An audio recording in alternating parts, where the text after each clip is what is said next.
Ukiona mahindi yanakuwa hivi hadi yanafikia hivi, anaenda hadi hivi unavyoyaona, jinsi unavyoyaona hivi, unahisi wanaopanda mahindi hadi yanafikia hivi na wanajua kulima hadi mahindi yanafikia hapa ni mkoa gani?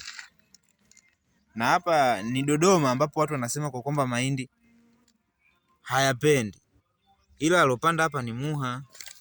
Unaona anavyopenda, maana yake anaipenda kazi yake. Unaona ni mahindi yote haya, na yote yamebeba kama jinsi mnavyoyaona hapa. Si tupo Dodoma, lakini ndo kama hivi mnavyoona, ni mahindi yote haya. Hata tukija tukisimama hapa, tukisogea hapa, mkiangalia hadi kule alivyoenda kule, ni Muha huyu. Ameamua kulima mahindi yake, lakini Dodoma wanasema ingawa mahindi hayapendi, lakini ukapanda ni Muha. Kwa nini yeye hayapendi? Kwa sababu anapenda kazi yake anaifanya. Unaona? Na yeye kazi yake ni kilimo. Sasa wewe angalia mahindi yote haya amepanda. Ila sasa tukienda kuonyesha mahindi ambayo alopanda mtu wa huko. Tujivunie sana sisi Waha.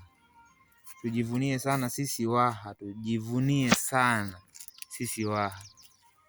Tujivunie sana sisi Waha. Tunajua kama jinsi unavyoona mahindi yenyewe ndo kama hayo. Ndo kama hayo unavyoyaona.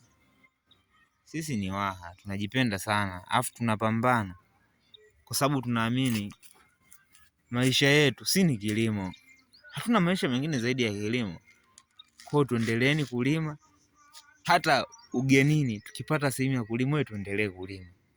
Tuwafundishe nini maana ya kilimo. Sisi tunajua bro, tunajua.